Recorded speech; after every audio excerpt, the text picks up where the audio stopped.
Hello everyone.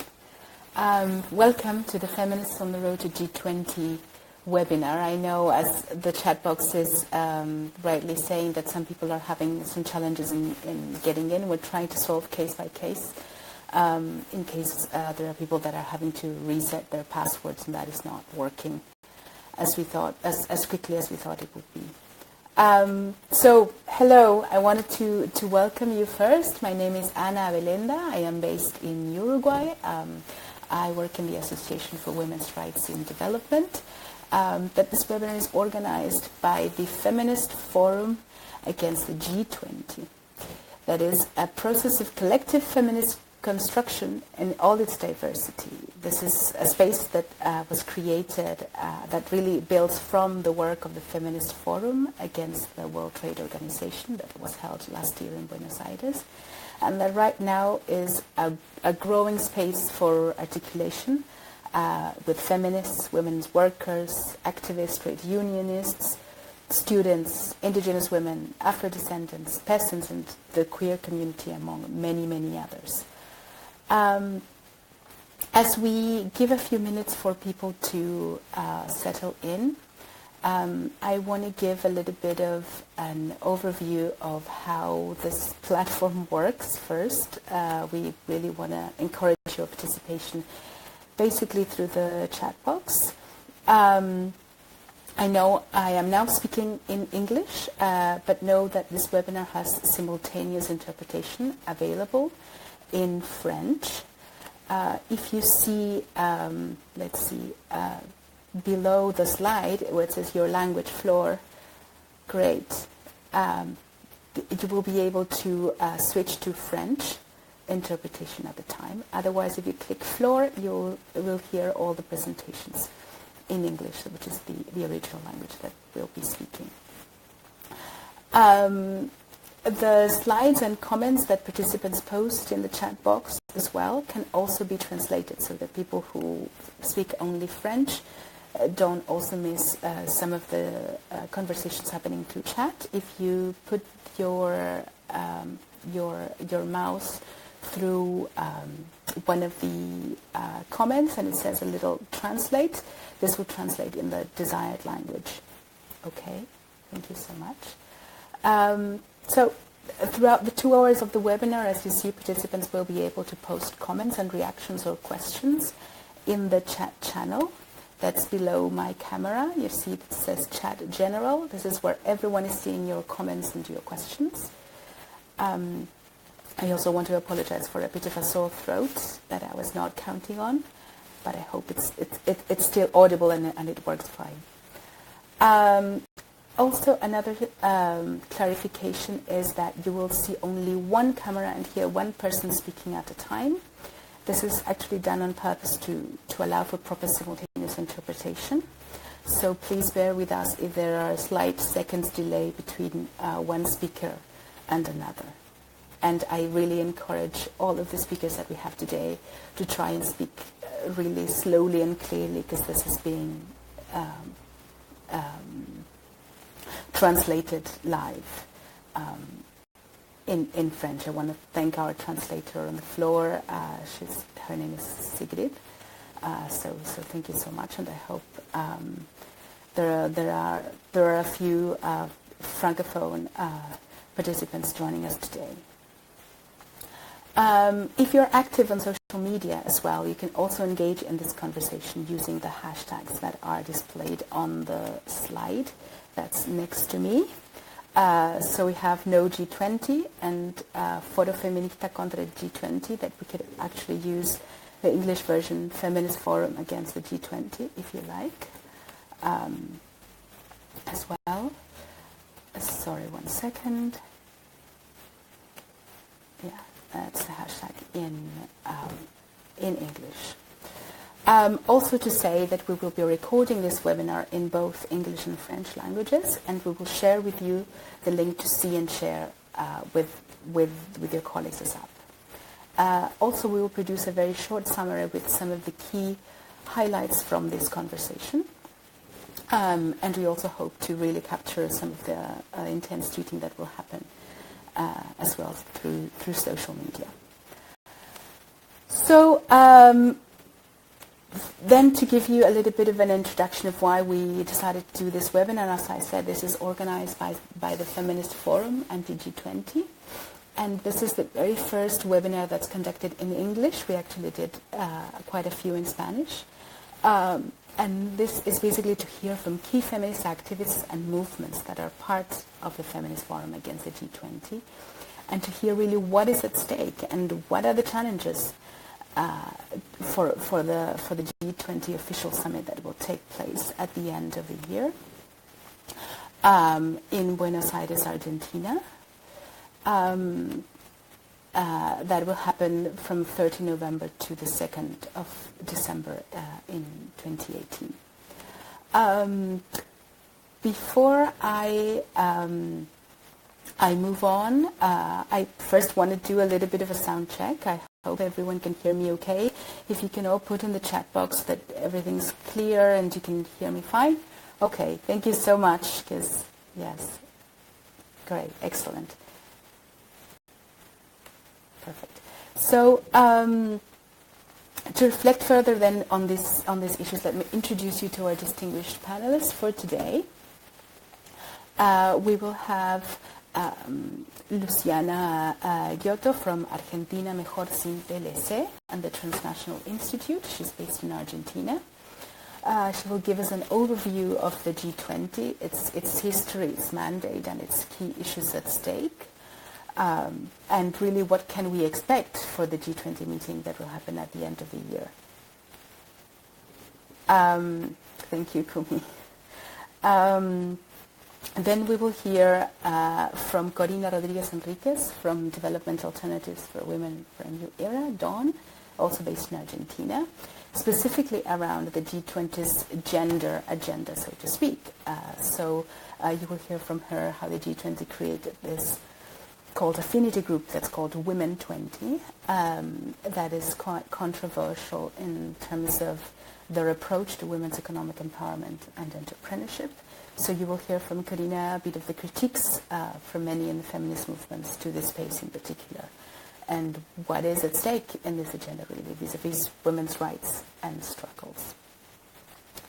Next, you will hear from Fernanda Hoppenheim from Poder, from Uruguay and Mexico. Fernanda will speak a little bit about how is corporate power operating within the G20 and how is civil society resisting from within, trying to sort of counterbalance the power that the corporations are having inside the G20. Next, you will hear from Nancy Kachingwe, who's an independent policy advisor from Zimbabwe.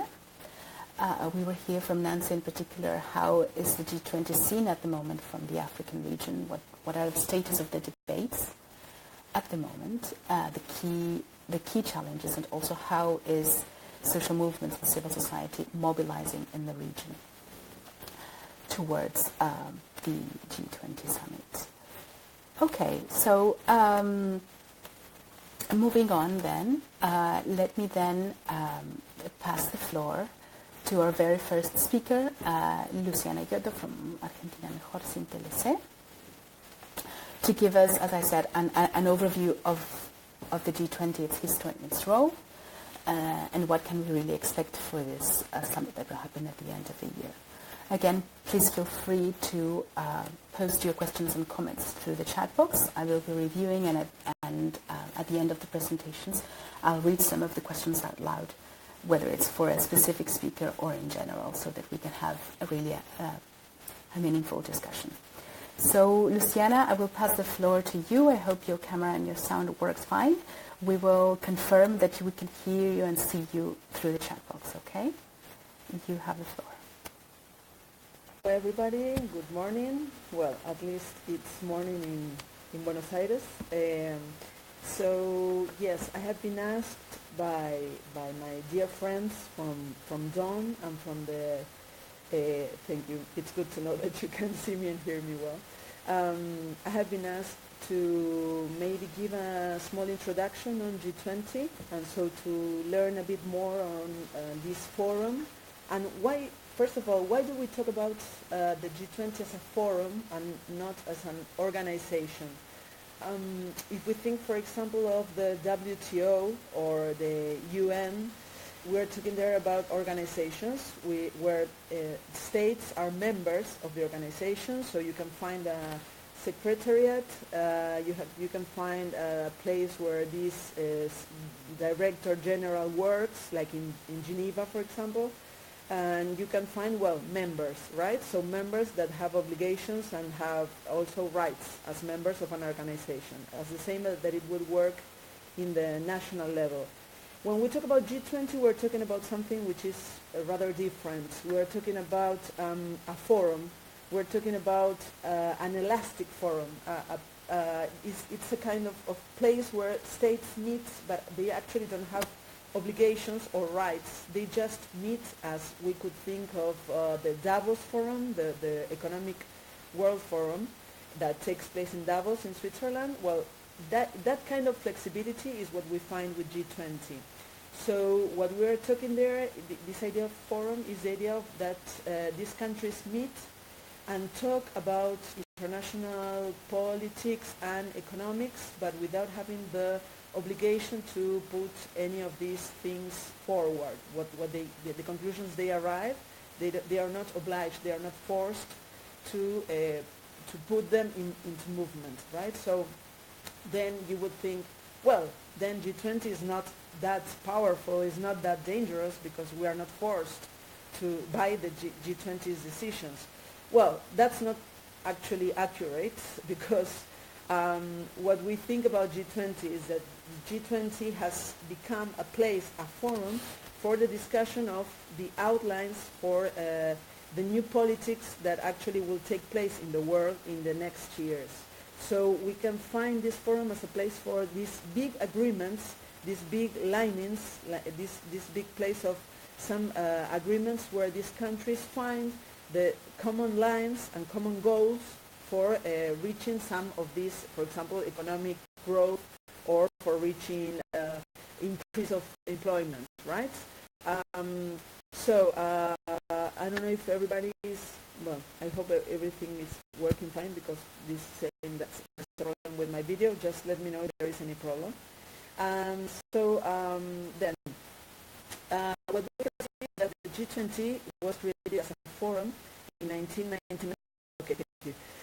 In 1999, and it was created as a forum that has to address financial problems, right? So what we saw is that it was created in the context of all the financial crisis of the 90s that we found in Mexico, in the Southeast Asia, that we found in Russia, in Brazil, and then after that, well, right after that, also in Argentina in 2001. But the forum was created in 1999 as a place for ministers of all these 20 countries first to meet and try to discuss some of the ways out for this financial crisis, in which capitalism has shown us that it's the only way that it can actually work, by falling into different crises all over the world with this big system of finances all connected, right? So in 1999, the forum was created as this place for ministers, finance and commerce, finance especially, ministers to join, to get together and to discuss the ways out. The thing is that in 2008, what we had is that not only there was the importance of having the ministers to join, but also the presidents to join, because in 2008 what we had was the huge crisis in United States related to the subprime debt, and so what we found there was that there was a big need for these countries that were part of this G20 to actually try to find some ways out for this huge crisis that actually was a big impact, had a big impact all over the world, right? So the G20 started actually growing from there, but we have a very, very important issue, that if we are saying that the G20 was born as a forum to discuss finances and to discuss financial crisis, then there was a big there was a big connection, articulation from the very beginning, from 1999, of the G20 countries with the IMF, that is the International Monetary Fund. So what we saw after 2008 is that actually the G20 plus the IMF have been working really, really strongly together to try to see how to manage this crisis, right? So, well, of course, that is one of the main criticisms that we make from civil society, which is why the G20 has this very strong bond with the IMF and also the World Bank. Well, we know why, because the idea was to try to find these answers for the financial crisis. But actually, what we saw is that although in the years 2009 and 2010, until 2010, in those 2 years, some of the presidents came up with some very interesting proposals to try to solve this crisis. For example, the idea of having a Robin Hood tax, right? Just like we had some years before the Tobin tax, this idea of having a tax on financial capital, on capital that only goes to the buying of external debt, for example. And so even presidents like Sarkozy in France had this proposal, which was not a proposal just to, I don't know, for example, in a progressive way. It was not a proposal made there to have, to fight, for example, austerity, but it was a proposal just to get rid of this crisis, of this big crisis that countries were facing, right? And so we have there this big combo, this big combination of so IMF, G20, and also we find that when we have the G20 summits, we don't only have G20 countries plus the IMF, but we also find that they invite other organizations like WTO, like the ILO, the International Labour Organization, also the UN, the TAD, the UNCTAD, which works on trade and investment. So we have this small group of people that are actually trying to, but very powerful people, that are actually trying to find the answers for all these problems that capitalism has brought to our everyday lives, right? The thing is that from civil society, what we have found is that there are many myths that come with G20. Many people say, for example, well, but it's better to be part of it, to be a part of G20, instead of staying outside the G20, and not having the power to say something, right? But what we find is that there is a strong myth regarding the possibilities that you have to change the G20's policies. For example, if we see the African continent, we see that only South Africa is part of the G20. If we look at South America or Latin America, we find only that Mexico, Brazil, and Argentina are part of the G20. So what are the prerogatives that these particular countries have to speak on behalf of more than 50 or 60 countries, right? We're talking about 4 countries that represent 2 different continents. So what we say there is that actually what we find in the G20's members is that they are US friends, but not really, they are not representative of anything besides having been chosen for being part of this forum. Also, what we see is that one of the consequences of this small representation is that civil society has been saying for the past 10 years that actually G20 does not represent us, that they cannot speak on our behalf. So this is one of the main points that has been said, and very strongly, for example, last year in Hamburg, when there was this big demonstration against G20. And one of the main points was this, that G20 does not represent us, that they cannot speak through our voices, right? They cannot say that they are actually the voices of the peoples of the world when they keep saying, saying the same responses, or they try to give the same responses to the problems that capitalism is showing.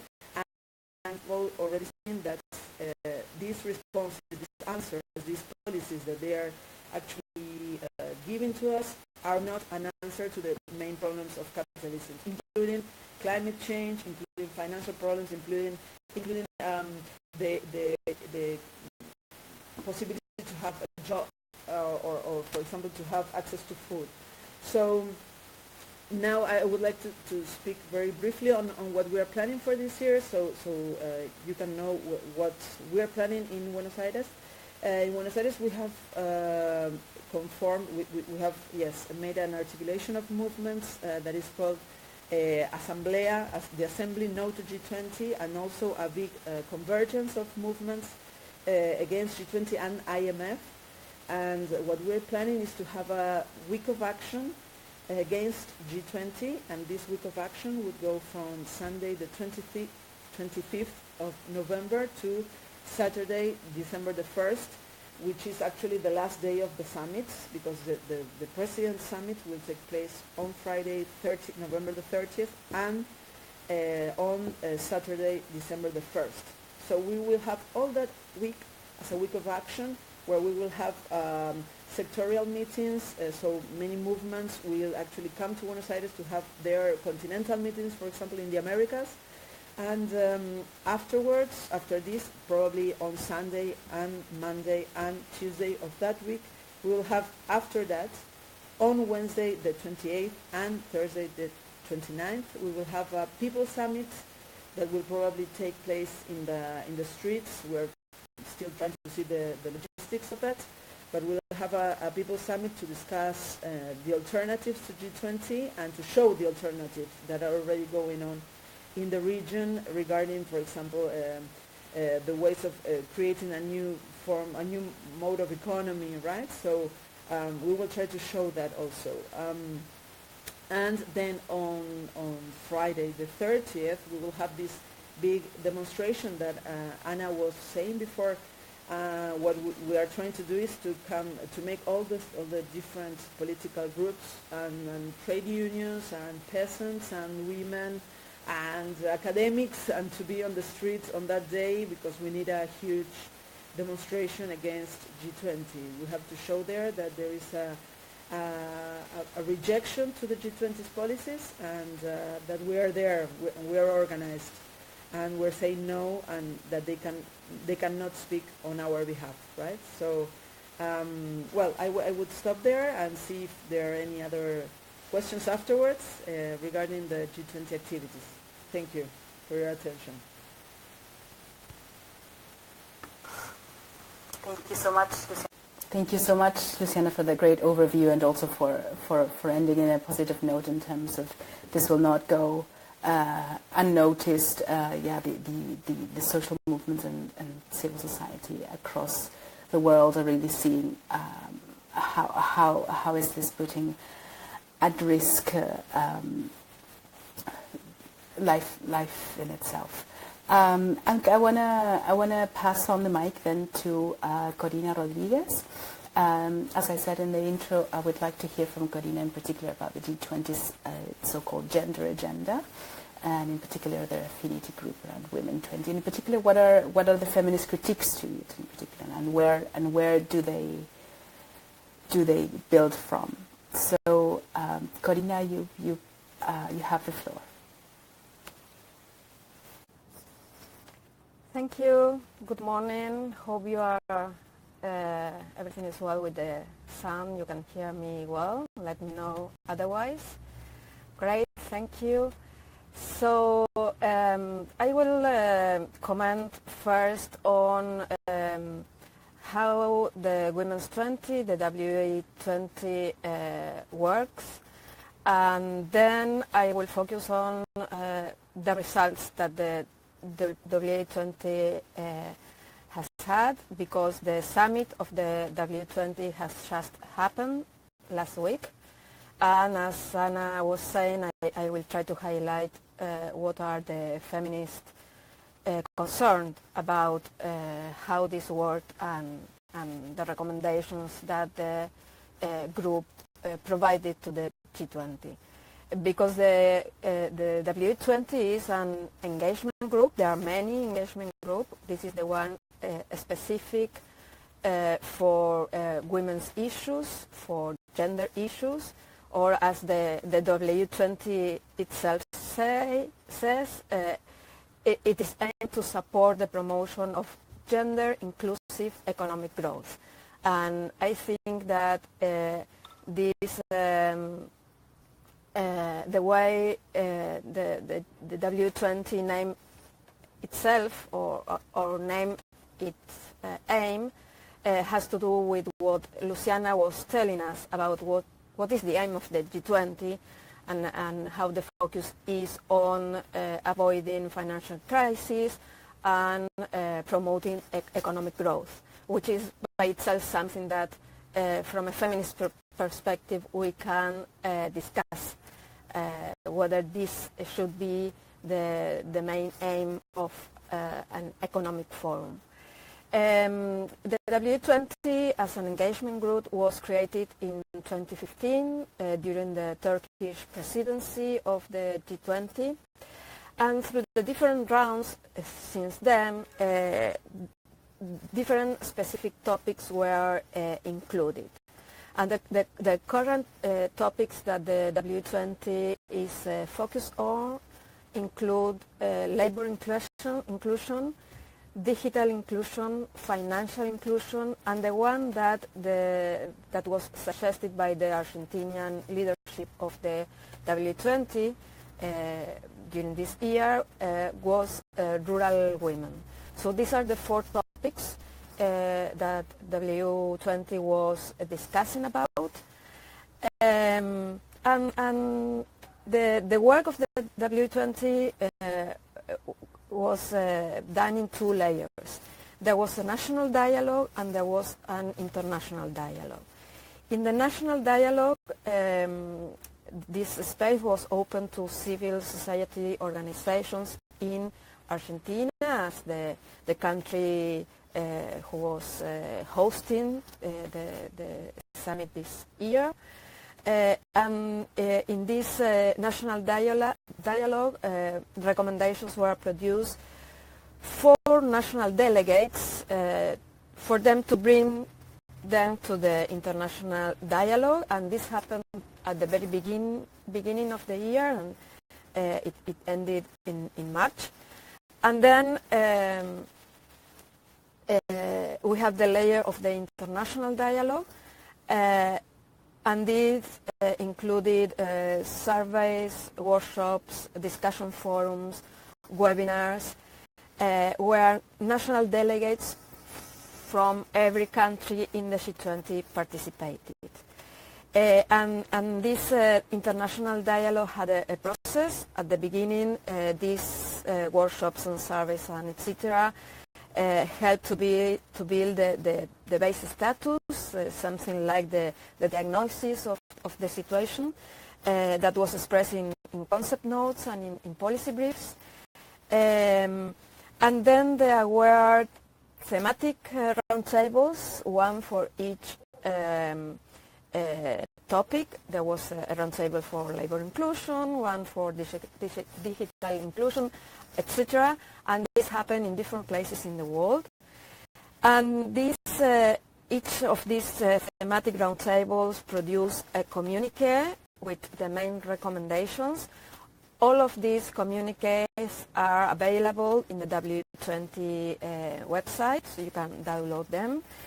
And then the final step of the W20 was the W20 summit that happened last week, which final step was the final communique with the recommendation that finally the W20 agreed to provide to the G20 leaders. As you all know, the recommendations from the engagement groups are not binding.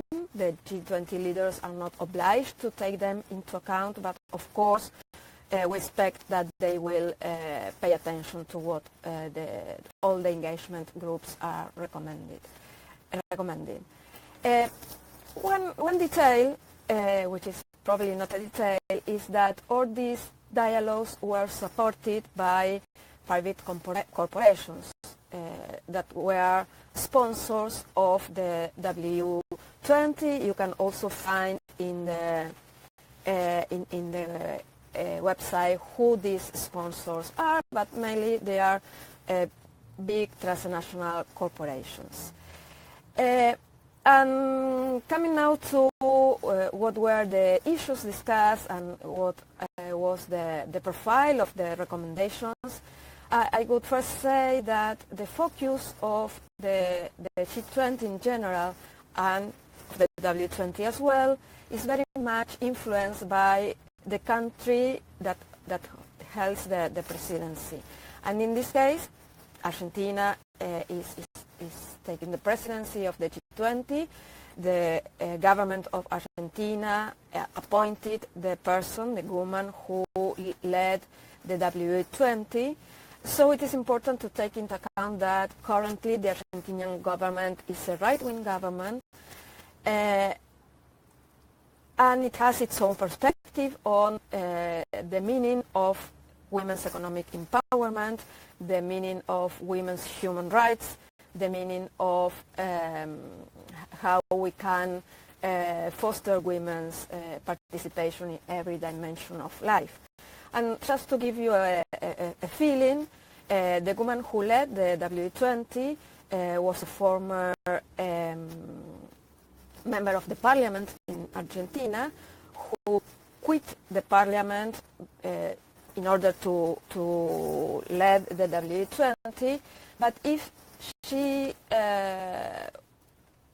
had been seated in her parliament seat during the discussion about legal abortion that we had in Argentina recently, she would have voted against legal abortion. So you can have a feeling on which is the perspective of the leadership of Argentina of the W20.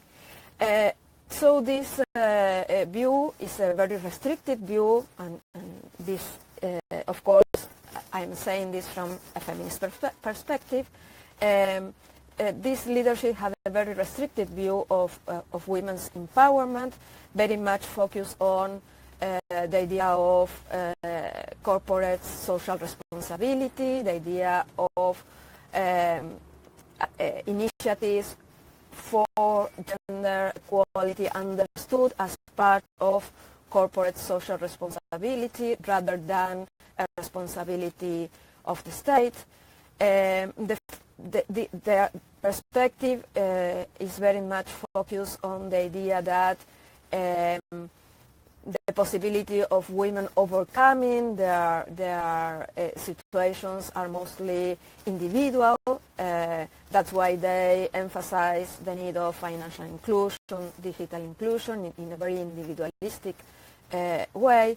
And of course, from the mainstream perspective, there was no challenge to structural obstacles for women's economic empowerment, and very relevantly, there was no relation with to explain obstacles for women economic empowerment in relation with the macroeconomic dynamic. And I think this is one of the aspects that made their viewpoint very restrictive and that make their recommendations pretty weak. I think the W20, or at least part of the W20 process, and clearly the Argentinian government is a very clear case of what we call pinkwashing. This appearance of being worried about gender inequality and about women's disadvantaged situation, but not challenges the real obstacles for women's economic empowerment and for the respect of women's human rights. And a very clear example on how the view of the leadership of Argentina in the W20 was expressed was the case of the program of the W20 summit, which you can also check in the website.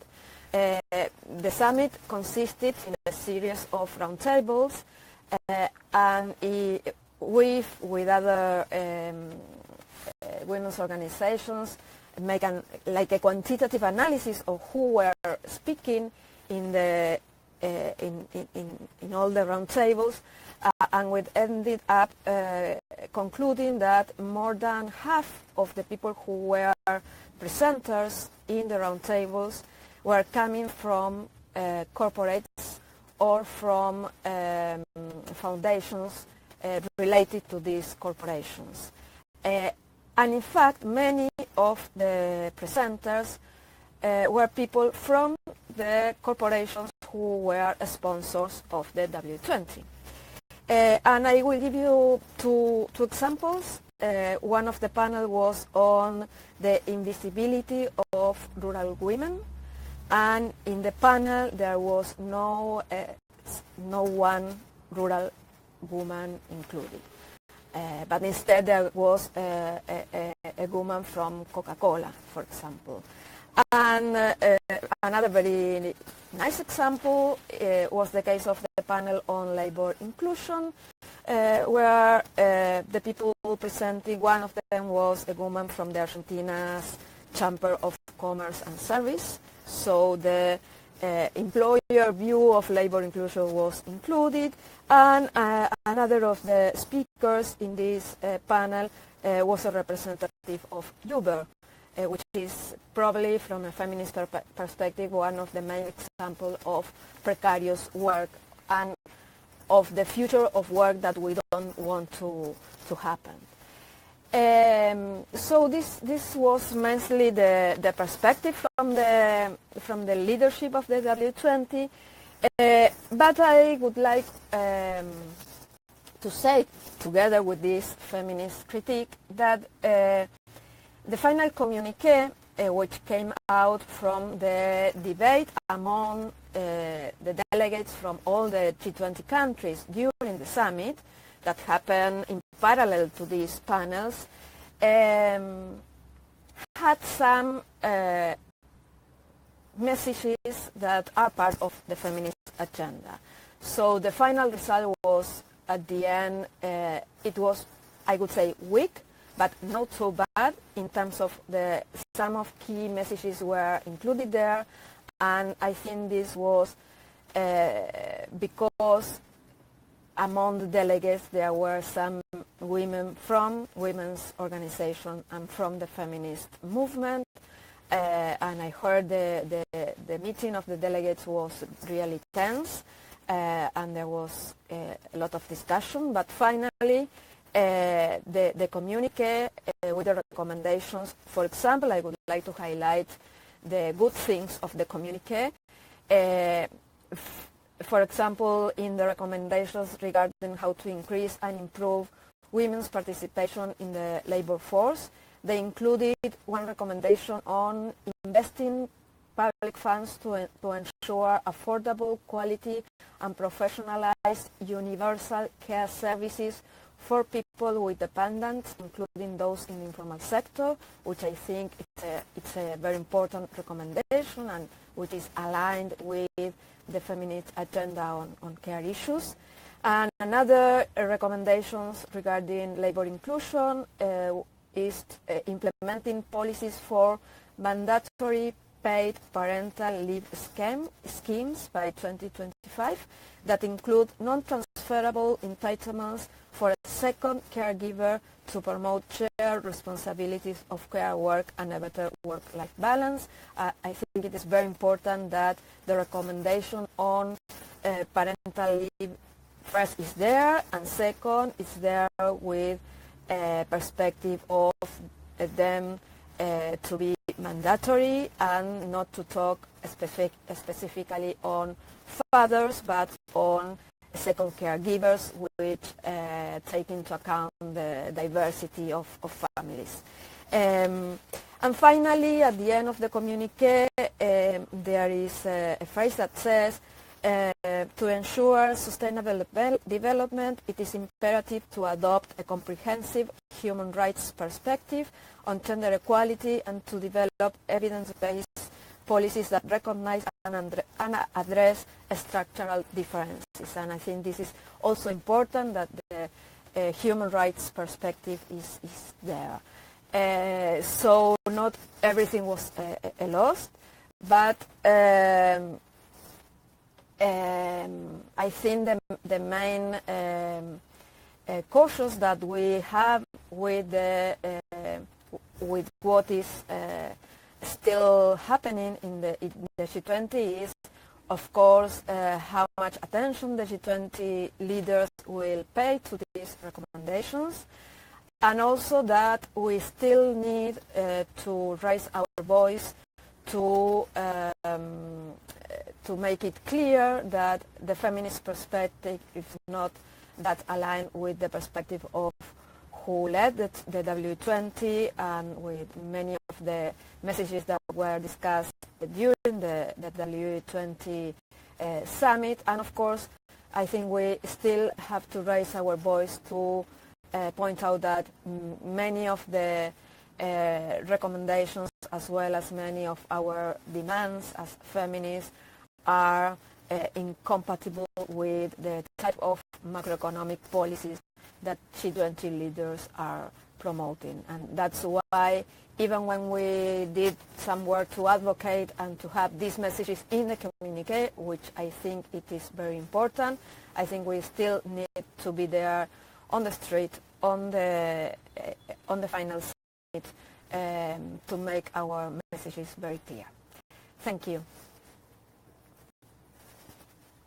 Thank you so much, Corina, for that great overview, and in particular the nuances of the key language, in particular around unpaid care, that have been included in the communiqué, but also the need to have that double strategy of within and without and external on the streets.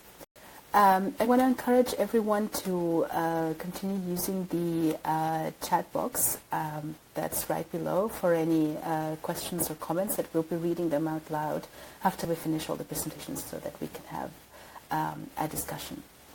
I want to give the floor next to Fernanda Hoppenheim from Poder Mexico. Fernanda, we'd like you to ask, would like to ask you in terms of how do you see corporate power operating within the official G20 summit, and what are the efforts coming from the civil society organizations that are participating within? So Fernanda, you have the floor.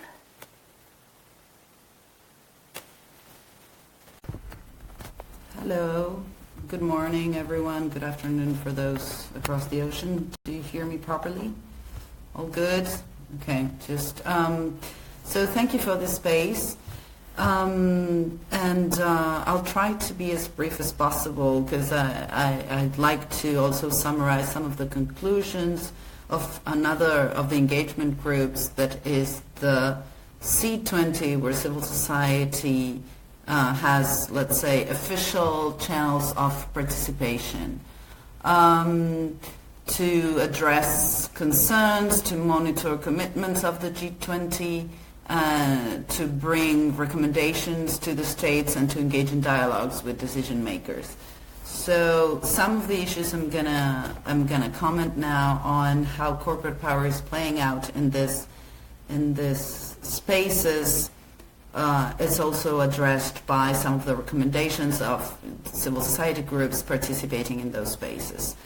So, as I think Luciana mentioned and also Corina mentioned, there are some engagement or affinity groups that relate somehow to the G20. They are independent, and they address, key elements that the G20 presidency puts forward as priorities for each summit, for each year of work, actually, and even broaden the set of recommendations and issues that are addressed. There are 7 affinity groups or engagement groups.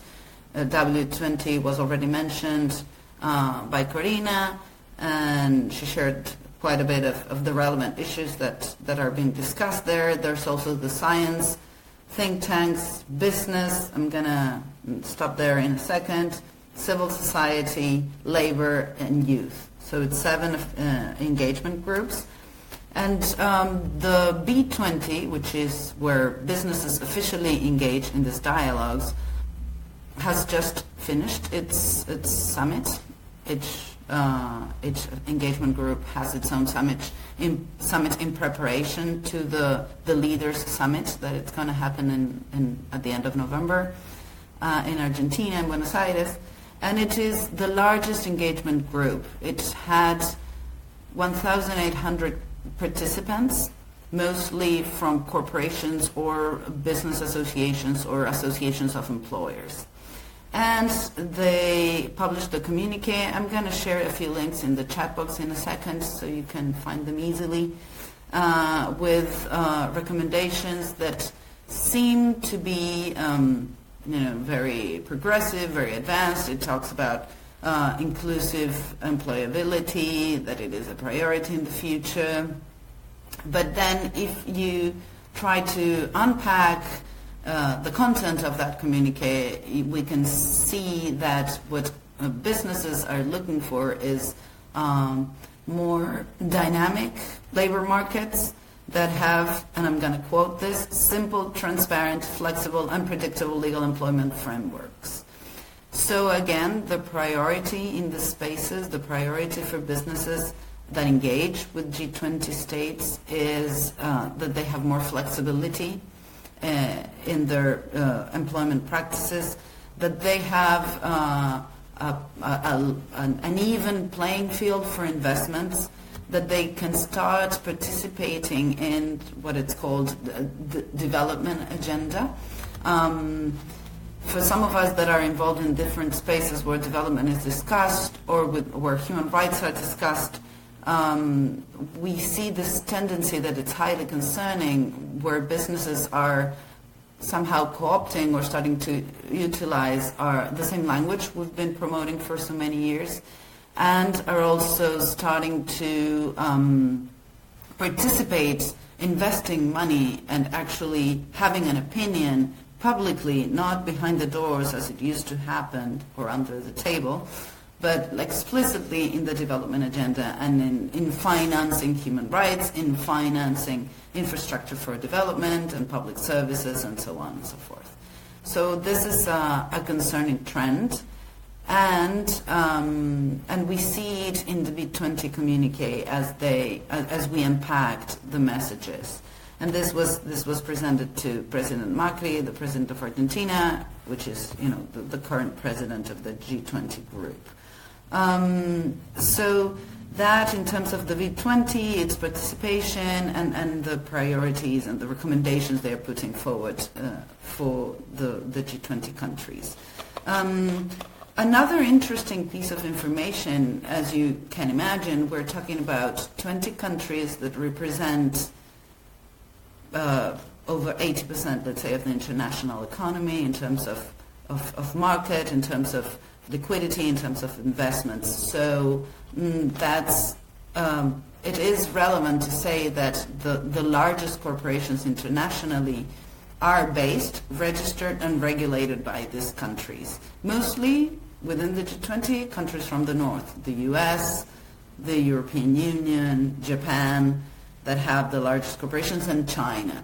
If you take a look at, the 5 largest corporations in terms of size and profit in this year's rankings, you have the first one is Walmart. I don't mean to sound like a broken record for those who have heard me in other spaces, but I think it's important for us to bear in mind. But that Walmart, which is a corporation, a U.S. corporation, that it's the largest employer worldwide. It's the corporation that it's making more profit. Then we have 3 Chinese companies, and then we have Shell, a Dutch company.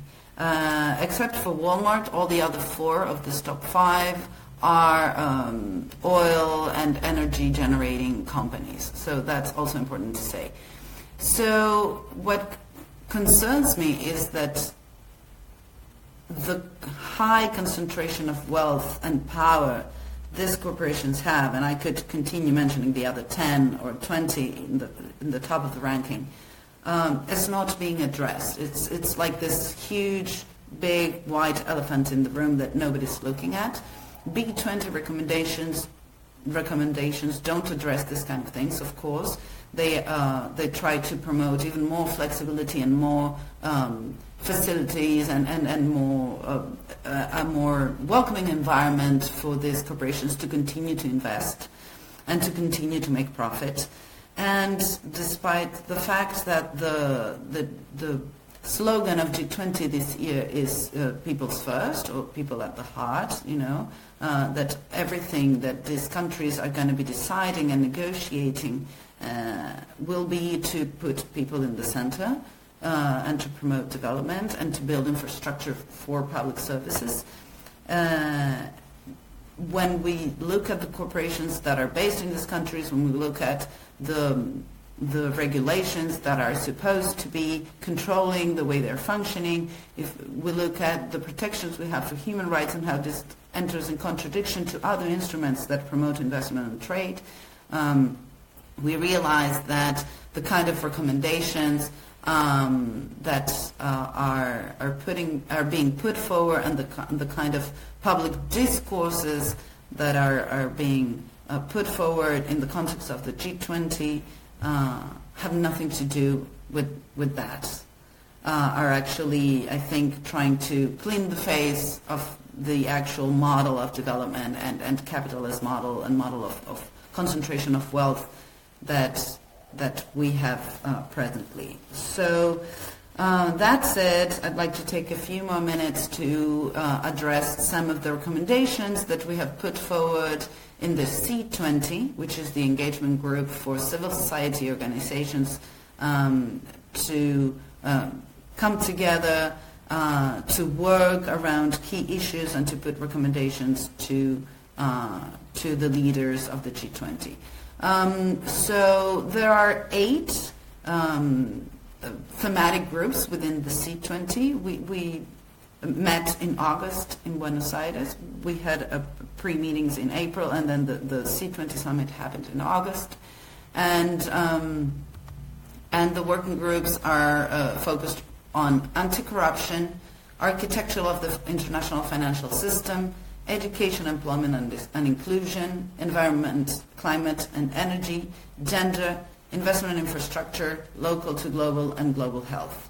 I personally, Poder, my organization, was participating in the investment and infrastructure working group as part of a task force that is addressing the business and human rights agenda, or how to protect human rights in the context of investments and private public projects. And so there are some interesting recommendations there that if they were taken up, they could advance in protecting human rights, in protecting people, in protecting women and other identities in the context of corporate power and investment in these issues. So there was a recommendation, human rights due diligence. I can't go in depth into this, but we can address them in the questions or speak about them elsewhere. I can send you the communique.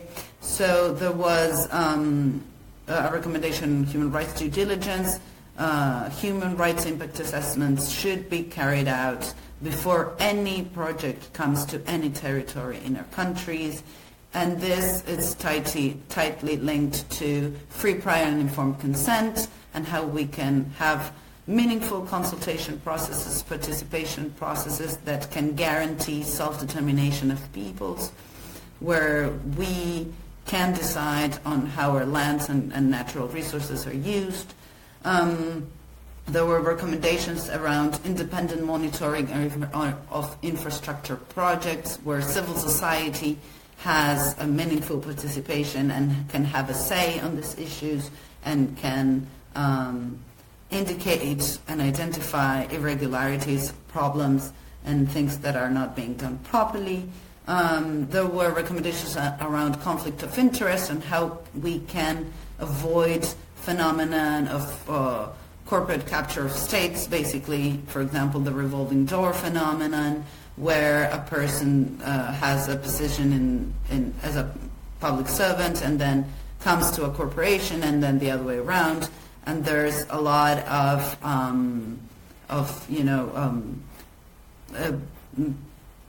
influence that comes back and forth from these two sectors, and a flow of privileged information coming back and forth. There's also recommendations around state-owned or state-controlled enterprises. This is particularly important, for example, in the case of China, where these large corporations are controlled by the state and are operating multinationally, and as I already said, are some of the largest in terms of profit-making corporations worldwide. There are recommendations around something very technical called beneficial ownership, registries of all legal vehicles. This means that we can know who is benefiting from, or who are the people with name and last name and faces benefiting behind corporations, behind financial institutions, behind consultancy and law firms that are heavily involved in investments. So, I mean, this is a summary of recommendations related to corporate power, illicit financial flows, identifying who are these powerful people behind these powerful entities, and how can we avoid control or at least try to combat capture of our states and our very hardly won democratic institutions. And then just one quick comment on gender. I think there's a group that it's addressing gender issues within the G20.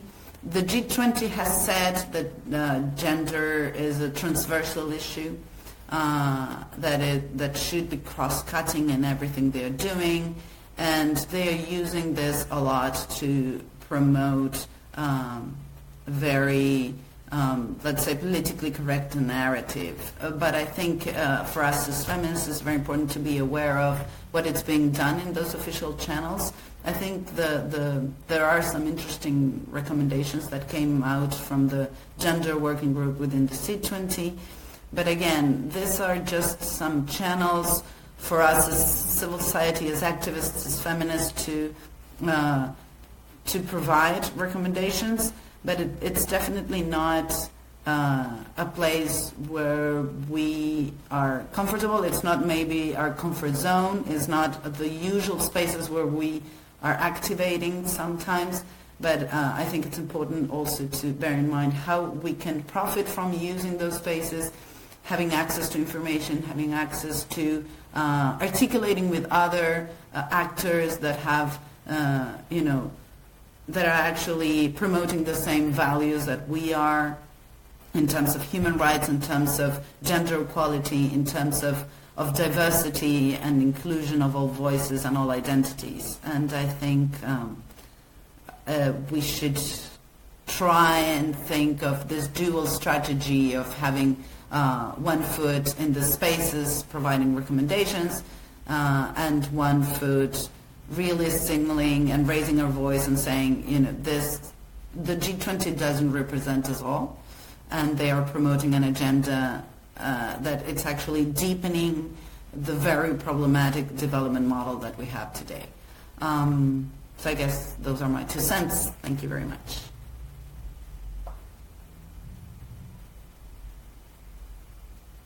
Thank you so much, Fernanda, for that great presentation around Civil 20 and the way corporate power is operating within the G20. I'd like to give the floor next to Nancy Katingwa. Just a second, because Nancy, you have a few slides that you wanted to show, that you'll be able to control yourself, to control the slides with the arrows as you speak when I give you the floor. Thank you so much for all the comments and the questions that are coming through the chat box. We'll make sure to read them as in a way of a summary in a few minutes so that we can have a discussion. So, Nancy, I will give you the floor. Hi everyone, thanks, I hope you can hear me. Yeah. Okay, so I was asked to speak a little bit about the G20 in Africa. Africa is not hasn't been very high on the G20 agenda, and because the G20 really is a space that talks about big global financial issues, given Africa's sort of where it's located in the global economy, it does not come up as a key player. So just some general comments. The only African country that's part of the G20 is South Africa, as was mentioned earlier. In the context of African sort of geopolitics, there are certain countries that are sub-regional heavyweights like Nigeria or Kenya, but they're not included in there. I think some of the countries are a bit annoyed about that. In terms of how the G20 relates with Africa, the G20 has started to, a while ago started to have a certain number of development commitments as part of its mandate, as it were, within which I think that's where a lot of the relationship with Africa comes in. So supporting development.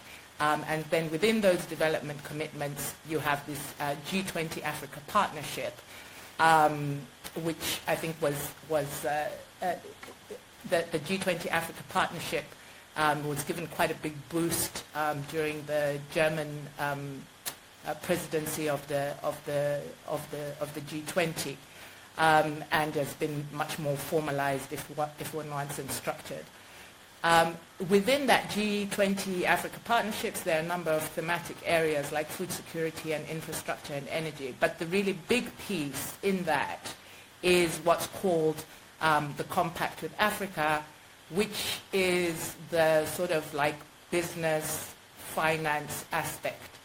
The Compact with Africa, its objective is to increase private sector financing for infrastructure and other development projects. So that's its financing window is really through private sector financing. The way it works is that individual countries sign up for these investment compacts. I think there are 11 countries out of the 50-something that are in Africa right now. So it's not a huge number of countries that are signing up. It's quite patchy.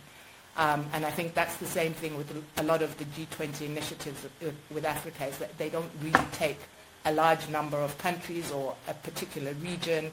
They tend to sort of have individual countries that come up and say, yes, we want to be part of this. So the major sponsors of the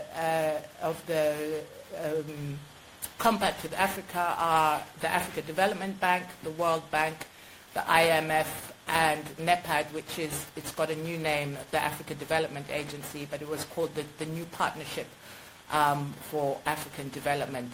And then you have sort of the private sector, B20 and F20. But from what I could see, there were a lot of banks that were finance institutions that were involving themselves in there. Sorry, that next bullet point on there's been a Compact with Africa monitoring report. I'll send another presentation updated with the links. So it's really, the Compact with Africa is really about, this is the deal, Africa, you need to reform. So if you reform and have business-friendly reforms, then you sign up. And then there are a certain number of areas. There are three main pillars. One is macroeconomic reforms, business-friendly reforms, and the third one I think is around is it finance. Sorry, I've got it down somewhere. So yeah, they're really around the sort of macroeconomic reforms. So they sign up to these and they're monitored against which indicators they are on track to achieving or halfway achieving or haven't started yet. So it's all about reforms. It's all about the countries initiating reforms in order for them to attract private investment. I think there are about 50 projects so far, not all of which are fully implemented. Only a few of them are signed up properly. So of the 50, even those aren't all signed up properly. So the model is similar to actually what had been presented to the G7, or I think it was G8 at the time, under the Mbeki Obasanjo presidencies, which was the NEPAD, New Partnership for African Development. And so that is, under that model, the offer was, we will implement good governance reforms in exchange for aid. This one is, we will implement macroeconomic reforms in exchange for private finance. I'm not sure whether that makes anything better or worse, but that was the link I could see in terms of where this was coming from. And so one of the questions I was asking is this a new development cooperation format, which is very different from the ones that we have seen before in other bilateral types of agreements. I think it's also the New Alliance for Food Security, from the projects that are there, also a bit similar, reforms, etc., and then people come in and invest in some kind of food security project. So that's it. And the role of the G20 is to try and give it some kind of political backing, if you were to say we will get our private sector to invest if you implement these macroeconomic reforms. So that's really the core now of what the G20 Africa sort of partnership or relationship is, as far as I can see. Trying to move on to the next.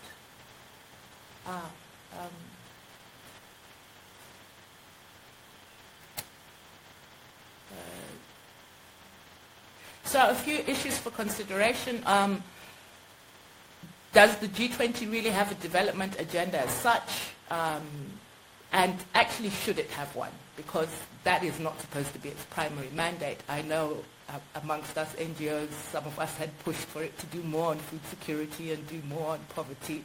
But should it not stick to the mandate it has given itself as an informal grouping of countries sitting and chatting about what is actually a completely tattered global financial architecture? If they can't do their core job properly, should they be involving themselves in other issues which can be dealt with perfectly well somewhere else?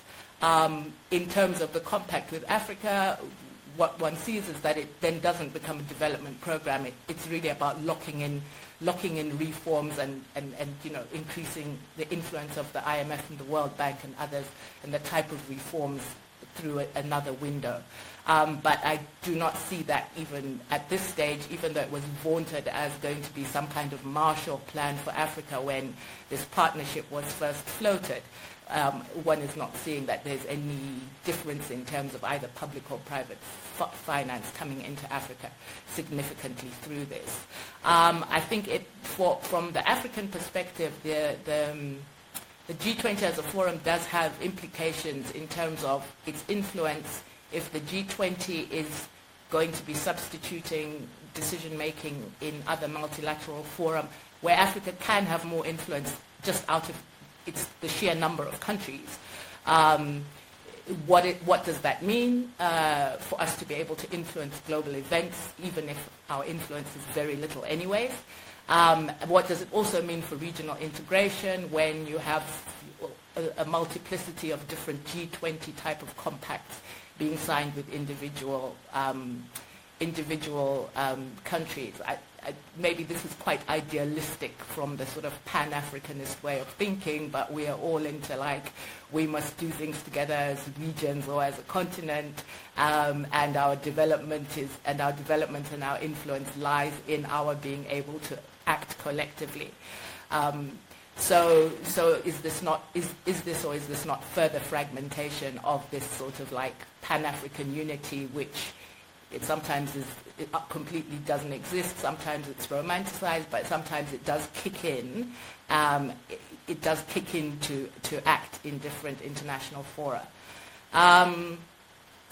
I think from the side of Africa, I think that the African engagement anyways is fairly weak. I'm not sure that African countries in their foreign ministries, and I'm in their ministries of foreign affairs where they have desks for all their liaison with international organizations, I'm not sure that they have a G20 desk as such. They might have, added to some other places, but that's where you see the political importance in foreign affairs. That's where you can tell that they really take this seriously. So a question would be like, do you guys have a G20 desk? If you don't, then it probably means it doesn't matter. It's just a watching brief for them.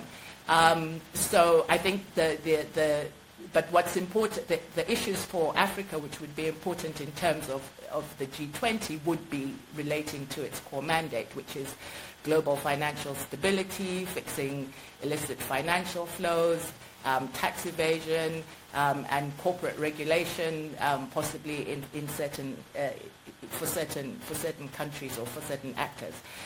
So those kinds of issues, if 10 years down the financial crisis we're still sort of like worried about a new one coming along, then I think the interest for Africa in the G20 is not very, very much. Also remember that the G20 does represent a web of relationships that Africa has with countries within the G20. So there's the G7 countries individually, France, UK, etc. Then you have China, you have Japan, then you also have the BRICS in there. So they're all these different kinds of relationships that are probably more important at the African level, where there are actual summits like Sino-African Summit or the Japan-Africa Summit or the France-Africa Summit. There's a longer and longer list of those, but there hasn't been a G20 Africa Summit, which would maybe give it a bit more political profile at the African level. NEPAD is also a slightly difficult and controversial agency, even within the AU, the Africa Union agencies. So when things are passed on to NEPAD, you wonder whether they're that important. I think maybe the question would be, what is the significance of the G20, and what are the ideas behind the G20 with relation to Africa? Because there is still a scramble for Africa, as unimportant as it is. All the different countries, many of the different powers within the G20 look at Africa as a sphere of influence, access to resources type of thing. So the question is, in which direction will the G20 discussions around Africa evolve, with me being alarmist at the end there, saying, will this be the new sort of Berlin conference that carved Africa up into different, amongst the different colonial powers.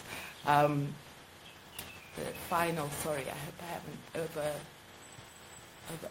Okay, so future questions. I think the big question for Africa and for maybe all of us is the legitimacy of the G20, since it's failed to do what it's achieved to do. Is the G20 symbolic of a new era of global governance, in the sense that as it is getting more and more actors coming towards it, and it's a new kind of design of like a new kind of design where you see a big influence of corporates, governments, and then non-governmental actors. Is this sort of like evolving into a new sphere of influence? Africa is a marginal player, but probably is still an important factor in overall global geopolitics because of its natural resource base. For us to be thinking, is South-South cooperation a lost dream? That was one of the important what was important for Africa often was the fact that it had these G77 type of alliances. So does this weaken them or not? In that case, if it is weakening them, then it really makes it quite it weakens Africa generally when the sort of South-South dimensions are lost.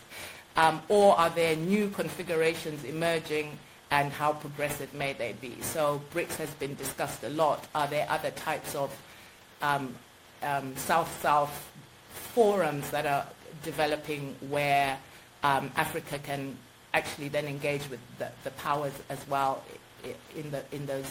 So that maybe in terms of the alternatives to the G20, those would be the questions to ask.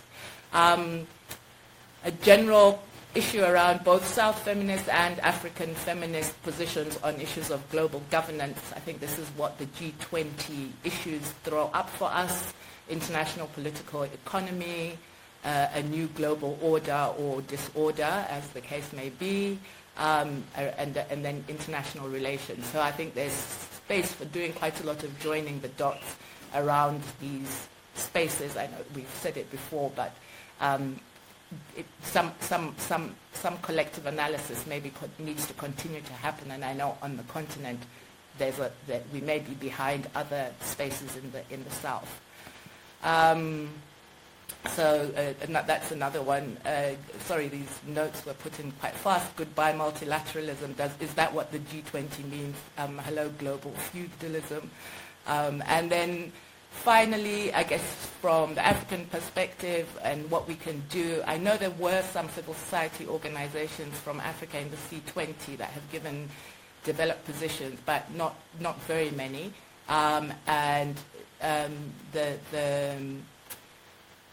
The problem is, if African, it's useful for Africa if we're able to leverage some advantage within the G20, but I doubt it.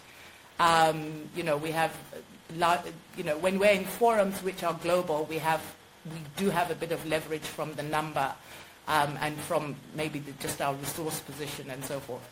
But at the moment, the way this used to be pushed was through these kind of big men, like the Gaddafis, of whom there are not that many right now. You have these sort of like Kagame-type technocratic people who are a little bit, who have a different style, let me put it that way, than that old style of leader who would say Africa unite and, let's move things forward. That does give space for civil society to engage with governments much better and much more strongly around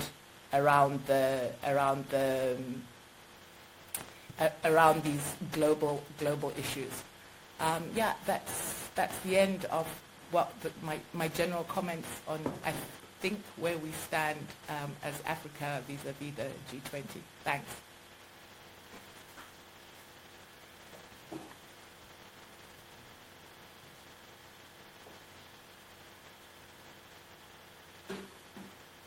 Hi, I'm done. Thank you. Am I still? Sorry, Nancy. Sorry, I had a connection problem. Thank you so much for that presentation and also for bringing up the key aspect of the G20 within the framework of colonialism as well, and the capture of Africa's resources in particular, and the push within the G20 to increase private sector investment in the region. I think that's really great, and also your last points about trying to what is really the southern alternatives? What are the conversations that really need to happen to create this counterpower? So I know we don't have quite a lot of time left, but I want to give the floor to Alejandra Scampini, who will speak us a little bit about the feminist mobilization on the road to the G20 official summit in Buenos Aires. Alejandra, you have the floor. Very much. I know we don't have much time left. Can you see me and hear me?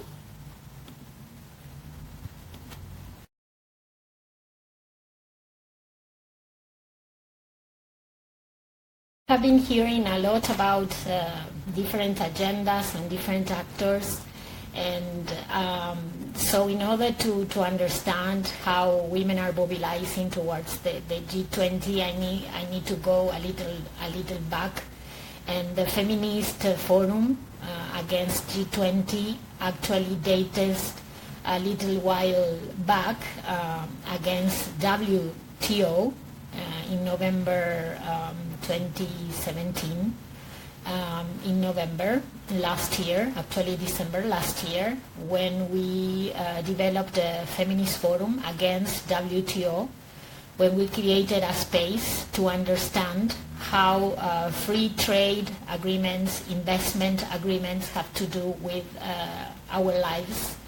And we created a space to educate ourselves about what are this new wave of free trade agreements in our regions, how this impacts in our lives, and how also what are the alternatives.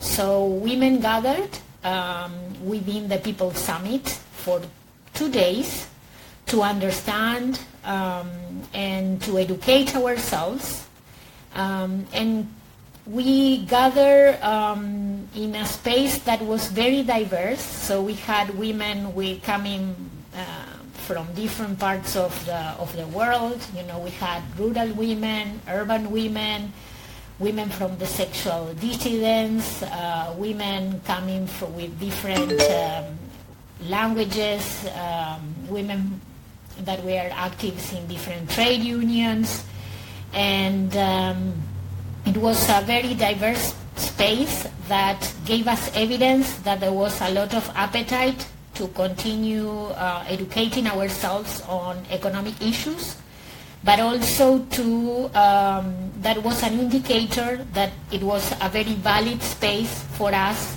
to continue developing our own feminist alternatives on development issues. We continued this effort through the World Social Forum in Bahia, where we made an assessment of our activism, of our ideas about how we could develop actions against corporate capture, against corporate power, and what was the road ahead. This is how we developed actions and ideas that came about in this continuum, in this process that we named Feminist Forum against G20. So this is how we named Feminist Forum against G20, not an event, but a process, a continuum process that has different stops, different events, different educational, different mobilization moments, that has different moments, like the very important moment that we had in Argentina during the W20 in October. That was a very mobilization and very active moment in Argentina, but also that has had educational moments against IMF, against G20, and will have a very important moment in December during G20. I think it's very important that we use this webinar to call also the diverse messages that we can have all along the regions, to see how G20 and how business is capturing the. I have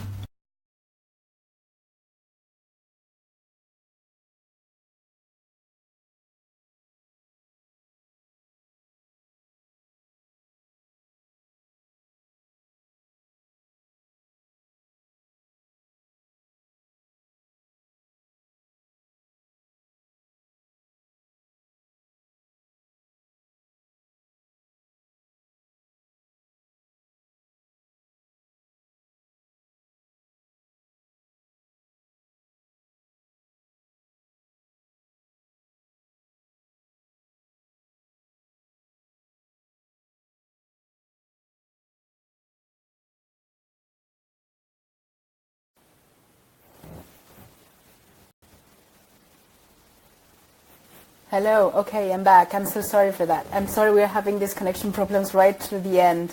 Let's see, Ali, if we can put you back online. You seem offline, though. Let me try a second. Okay, as we try to get Alejandra back online,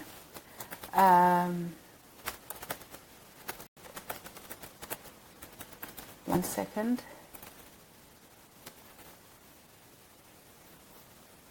Yes.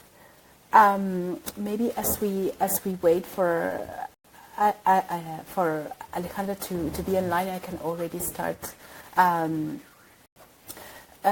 reading out loud some of the key questions so that it can also be translated. I was thinking of distributing a bit the questions through our speakers. So one of the first questions had to do with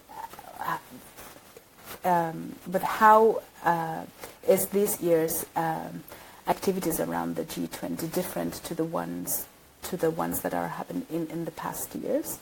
So Melissa asked, have social movements been effective in actually persuading leaders to change their agenda towards a more inclusive forum?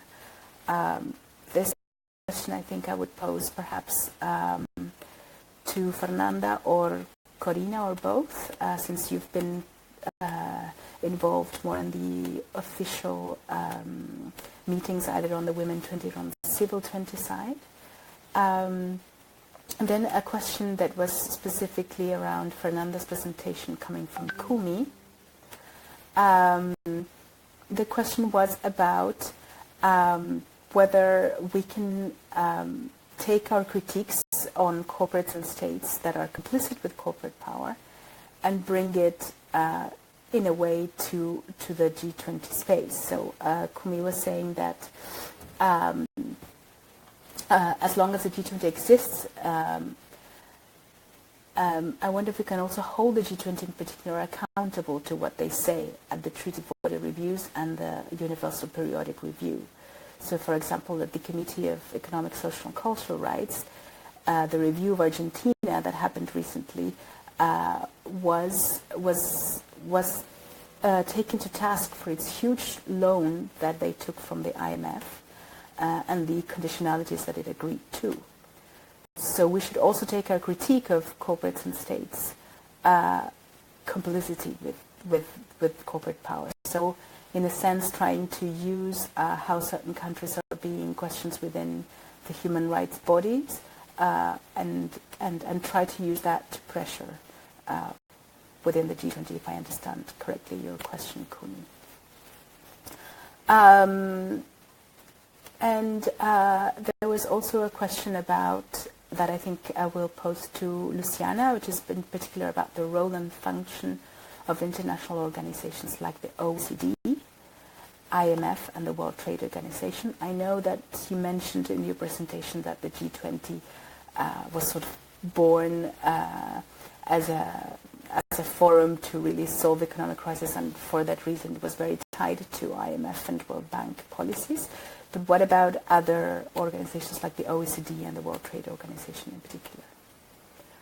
And last question is for Nancy around BRICS in particular. How, if you can explain a little more, why do you think South-South cooperation is unsuccessful, and what needs to be done to really be able to upgrade it as an alternative for it to the G20? Oh, Ali's back. I'm sorry. Okay. I just read the questions from the floor. I'm gonna put that on hold for a bit and let you finish the presentation, Ale. Just a second. Oh, Nancy's saying that there's also a question in the question section. Okay, around the G20 and China. Great. I will take a look at that, and after we finish with Ali's presentation, we'll go back to the questions.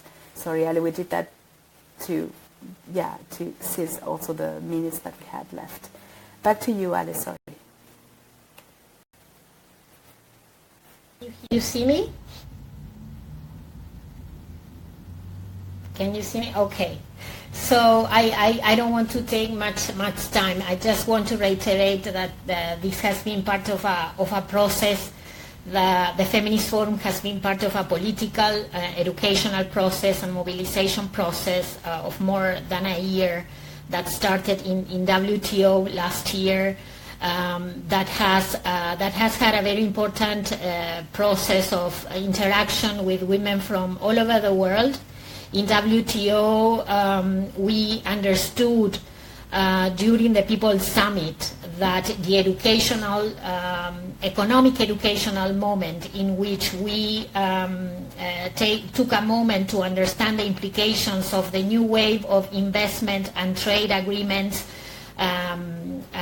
new wave of trade and investment agreements and how they were impacting on women's lives, on these issues that Corina were talking about, the future of work, how these new investment and trade agreements and how corporate and business interventions on development and decisions in our governments were having implications on the lives of women, in the lives of rural women, in our daily lives, were affecting our lives. This moment of understanding was really important, and we took this time during the People's Summit. Was very important for us to see, well, this was not just a moment for us, and we decided, well, let's have a process. So this Feminist Forum became a very intense political moment that took us also to the World Social Forum in Bahia, where we had a workshop, where we had an assessment with, of course, the majority of Brazilian women that were having also a very intense and political moment, where also we reflected on how this had to do with democracy, with human rights. Then we took also all these debates again to Argentina, where all the adjustment policies and adjustments and IMF interventions were also part of the debates. And so all to say to you and to all these new participants in this webinar that this is not just an event that will take place parallel to the Leaders Summit in the G20, but just to say that it has had moments of reflection and mobilization, like the one that we just had in October, parallel to the W20, where, of course, mostly Argentinians had a moment of mobilization and also very aggressive, but also very, let's say, very political and very opportunistic also for Argentinians to say, well, this is a moment for us to take a moment of solidarity with the Argentinians and also with for intersection of how this G20 is affecting our lives in Argentina, how this is a moment for us to reflect on intersections of economic issues, but also social issues, health issues, and so the G20 in December is going to be an opportunity for all of you coming from different corners to reflect, to contribute on our own internationalization of our movement, and not just reflect on the agenda of the G20, but also to use the opportunity to enrich our own movement and also, I think, defeat what is really at stake for us, right?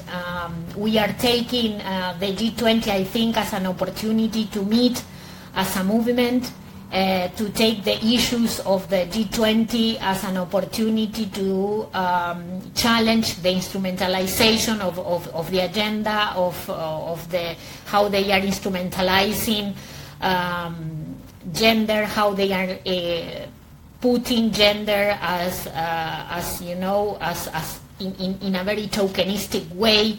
So we would like to invite you to come, to really take the opportunity to come to Argentina as an opportunity to really intersect the issues of the G20. This will be an opportunity to talk about development, to talk about how to challenge corporate power, how to defeat how business is really interfering in our lives, in development.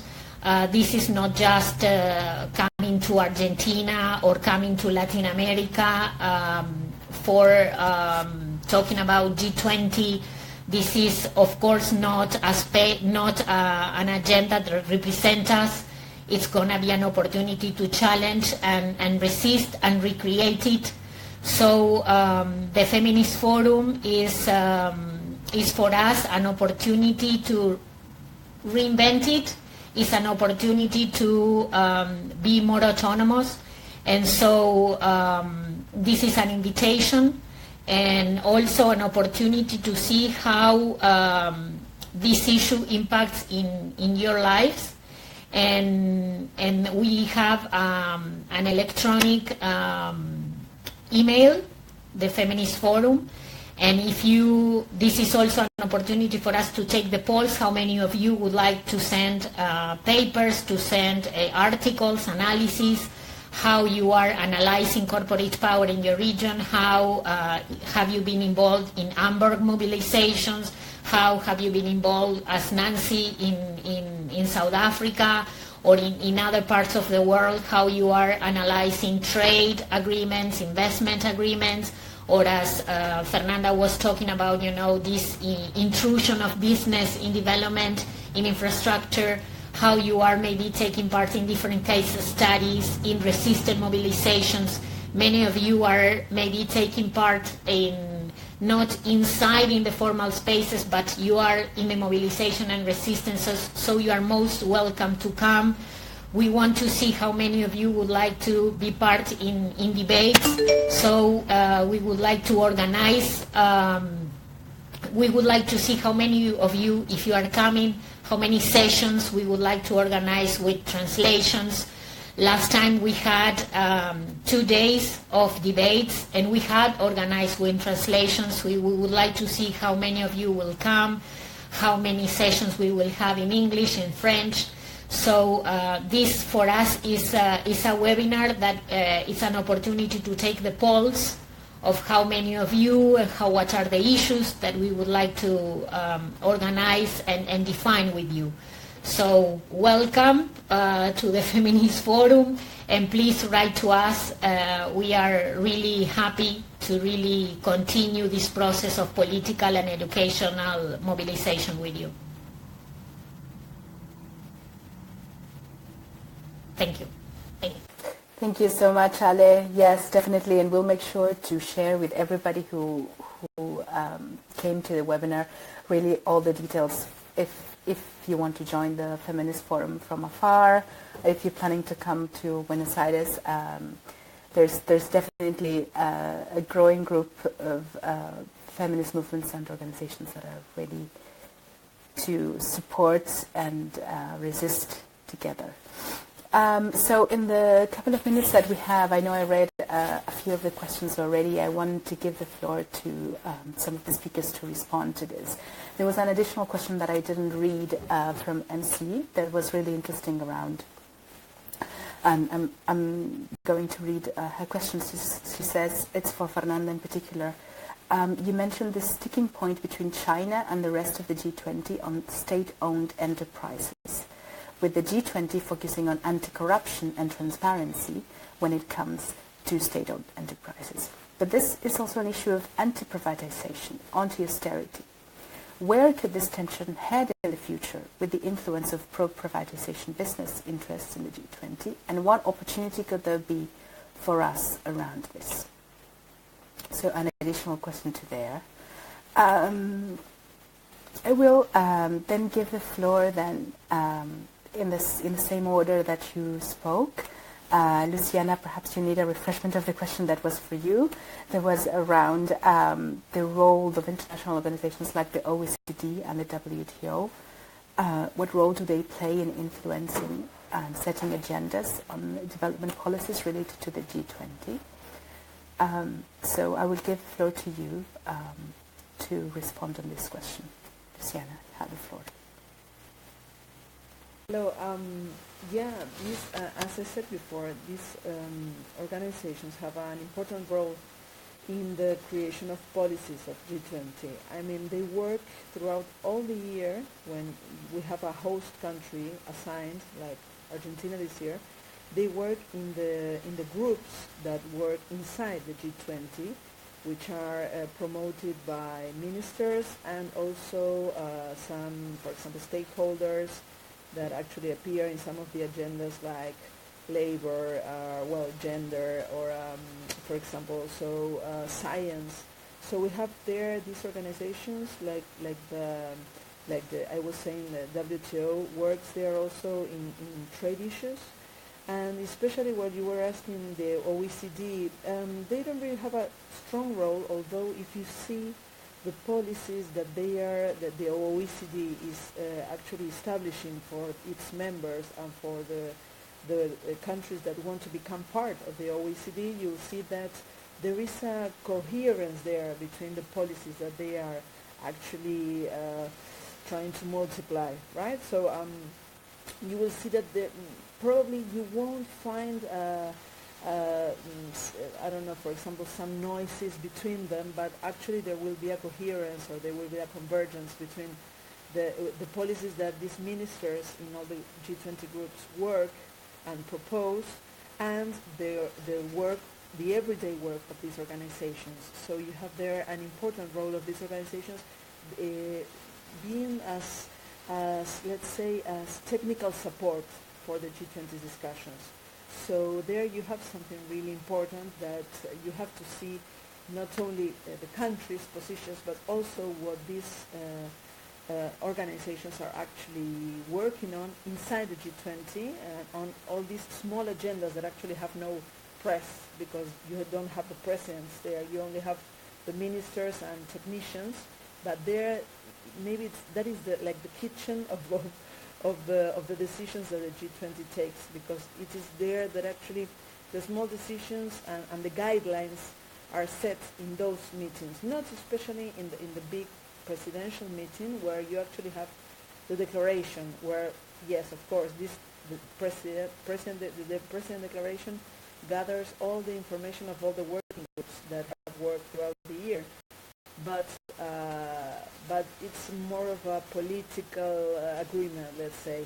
But all the small work that goes on through the year is what actually shows this linkage between the organizations and the G20 policies, right? I would leave it there. Thank you so much, Luciana, for that. Thank you so much, Luciana, for that very succinct answer. You have already a reply there on the chat. I will ask the next question to Corina. That was about how is this year different in terms of how social movements have been or not effective in actually persuading leaders to change their agenda towards a more inclusive forum. Do you have any views around that, specifically from your participation around the Women 20 conversations? Corina, you have the floor. Thank you. I actually cannot compare with previous experiences because this is the first time we are involved in activism and advocacy in G20. But I would say, taking from my experience this year, that at the national level, I think we really made our best to the channels that were made available for civil society participation. I think it was very important that we supported a coalition of women's and feminist organizations in Argentina, the Observatorio de Defensa de Derechos Humanos. And as I said previously, I think that was key to get some of our messages in the discussion.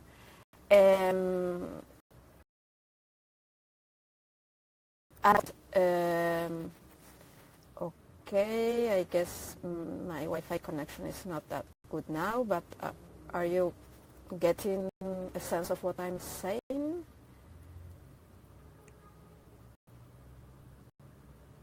Oh. Okay, so I'll finish briefly.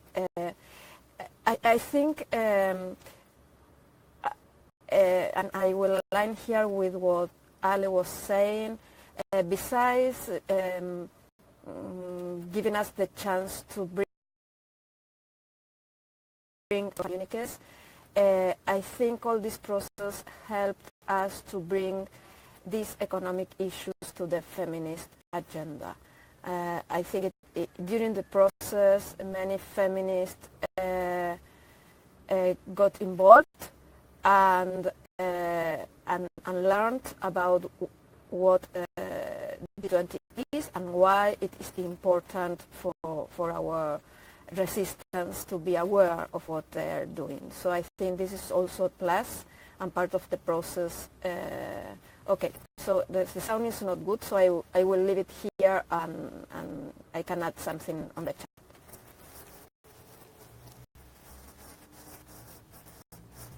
Thank you so much, and so sorry for the patience. Seems like we were lucky so far, and suddenly the connection is not working. I'm sorry.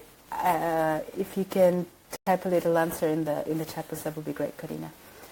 Moving on to Fernanda, very quickly. I know you had two long questions. One basically has to do with, as I read, the tensions between China and some of the members of the G20 around state-owned enterprises, and if there's any ideas from your end in terms of where that tension is heading in the future and what would be our opportunities there.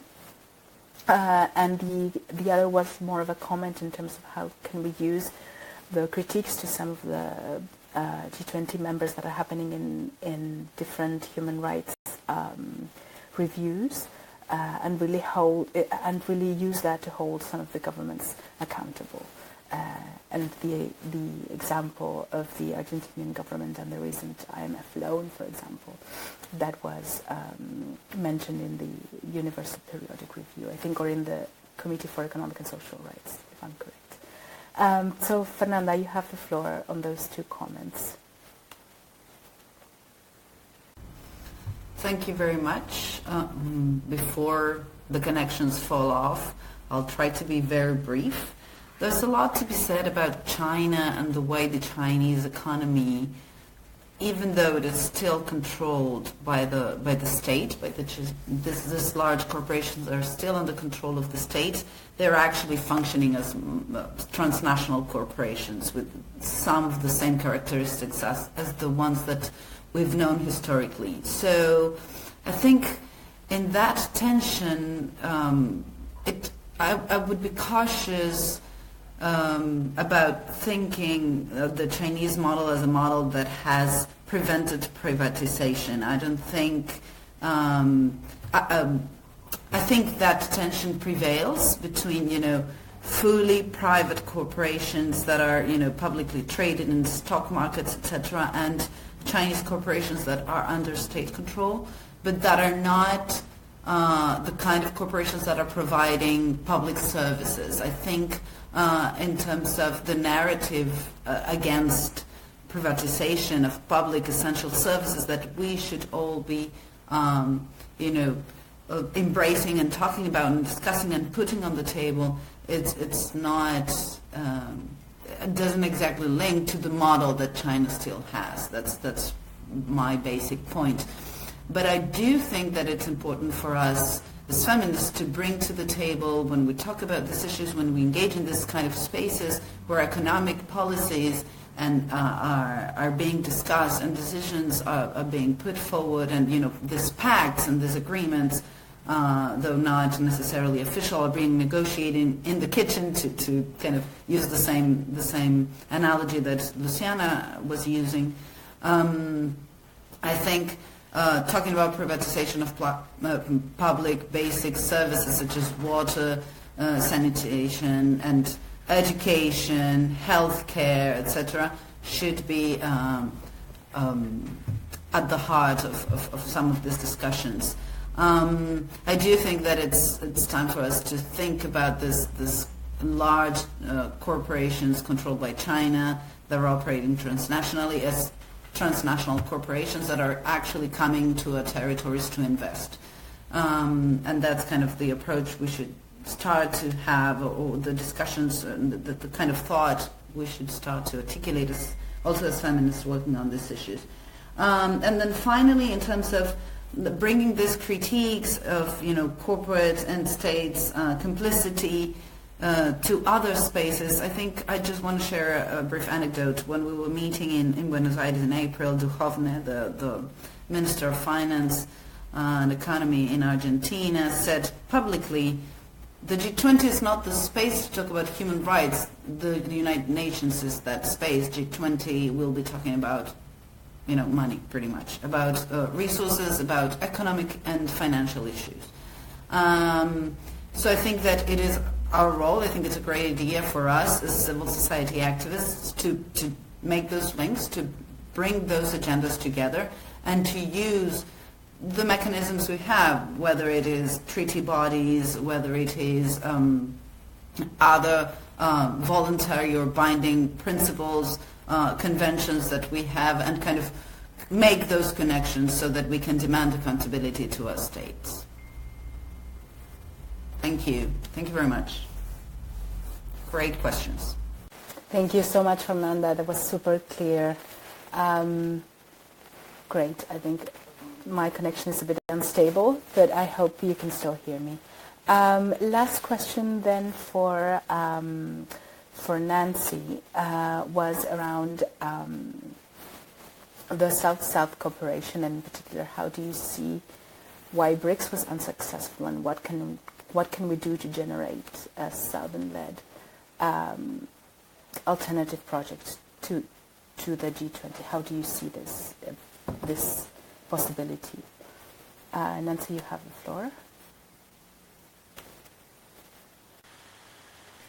Hi, are we okay?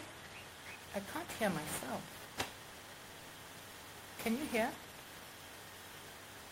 Yeah, oh, okay, good. So, on the BRICS, yeah, let me just say to start with, all of these are very patriarchal setups, so if I sound like I approve of them, it's really just very partial. They're very problematic. I don't know whether the BRICS can be judged to have been successful or not. I'm not sure what, but in terms of providing a counterpower, which I think was the idea in certain ways, given the nature of the governments that are in there now, and that's probably one of the weaknesses, it may be much weaker than what might have been when it was first started with Lula in power and so forth. But they have set up a development bank, and they do continue, talking. So whether it really does become an opportunity for some alternative thinking from the South again is still to be seen. It's not that obvious for now. So that's probably what's less successful. In the last BRICS summit, there was what the G20 hasn't done. It was hosted by South Africa, and so they did quite a big outreach to the rest of Africa. So it was BRICS and Africa, with a representative from all the regional economic communities that there are in Africa, being there for a sort of one-day kind of summit. So it did. In that sense, it's very different from what is happening with the G20, where it's sort of where it's not a dialogue with the regional economic communities. But that's only just started, so we'll see whether that delivers anything. So I think it's half and half. It'll be interesting to see what happens. The other question, I think, is whether the BRICS influences the G20. Probably in many ways it does. But that's also a question that one might be asking, whether discussing G20 within the context of BRICS would be another strategy to influence what goes on in the G20, since they're all G20 members. I just wanted to say a word on the China and the state-owned enterprises. I agree with the points that were made in terms of how these state-owned enterprises are operating pretty much like transnational corporations. I think that the interest from the issue that there is there, or a lot of the quarrel around it, is that because many developing countries, because China is being seen as sort of having successfully led its development. So it's an example that we have right sitting in front of our face of a successful state-led development model that is now, an economic superpower. And it encourages then other countries to say, well, we also want to carry on with go back to our state-led development model rather than the market-led development model. So I think that just because China because of that, China sort of represents a little bit of an ideological thorn in the flesh, because it's a model that other countries will then want to sort of say, yes, why can't we have the state driving, development rather than having to depend on investors in the Chinese model. So that there may be that other side of the argument, which from a feminist perspective, it's sort of like, I think we're more leaning towards saying we want a strong role for the state in order to redistribute, in order to secure human rights, and not leave everything to the market, without necessarily saying the Chinese model and state capitalism is the way to go. But it is a challenging alternative to the neoliberal narrative around the private sector. And I'd just like to add one tiny thing on the W20. It is important to be inside these spaces as a learning experience. I do agree. What I have, maybe one of the things is that who are we talking to? The W20 would be more useful to me if it was having a dialogue with ministers of finance, because those are the people who hold the purse strings, make the decisions, etc., etc. I'm not sure whether having sort of like, as the point was being made, that this is sort of around corporate social responsibility and so on and so forth. But, we'll talk and we'll issue a statement, it'll go in there, but maybe a more useful inside dialogue, if we're going to be inside, is like, who should we be talking to, who it's strategic to talk to, rather than go into places and spaces which may have, certain value, but are not necessarily where the heart of the issue, the heart of the discussions are, and where the power really is. Thanks. Thank you so much, Nancy, and also for jumping to other questions and comments. That is what the great dialogue is about. I know we are almost with no time, but I want to give Alice Campini the floor for a little bit. Also, she's been behind the organizing of this webinar with speakers as well. So, Ale, you have the floor.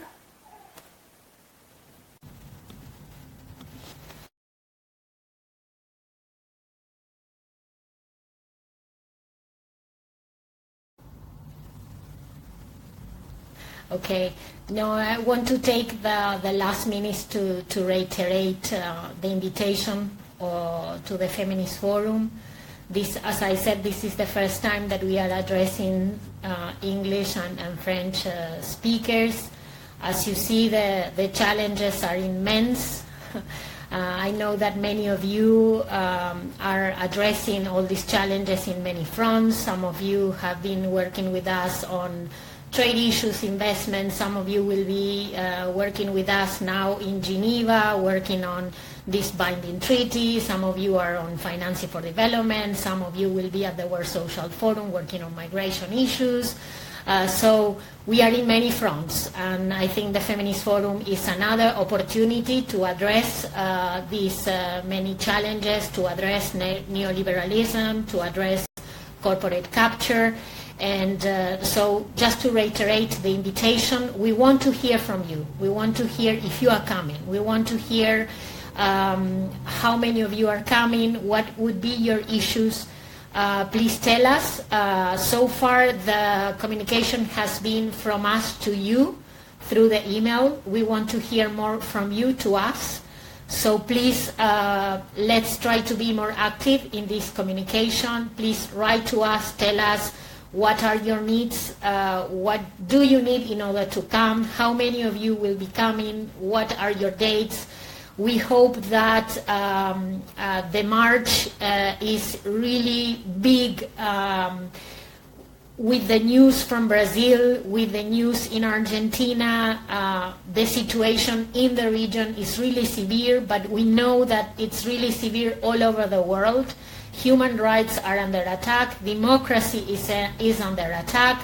So please really receive this invitation as also an invitation to enrich the feminism, to enrich our trans feminism, and please let's use this opportunity to really enrich our activism. Please write to us and see how we can also activate our networks, to see how we can get funds, how we can get solidarity to host many people, and see how can we also not just march but also create education spaces and activism. So please, we want to welcome you in our region, and thank you for accepting this invitation for the work, for the webinar, and for your patience with the technology. Thank you very much. Thank you, Ale, and for this great wrap-up. Okay, if you stayed here so much, you'll notice that I ran out of a nanny, so I have a baby with me.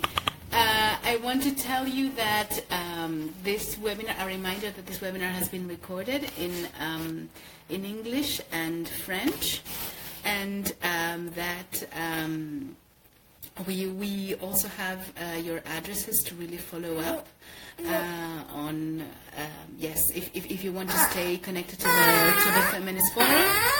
Okay, so thank you so much for joining again. This has been a really fascinating discussion, and we really hope to see many of you in Argentina as well for the actual street mobilizations. Care issues, exactly. So thank you so much for joining. We'll share the recording. Thank you. Bye-bye.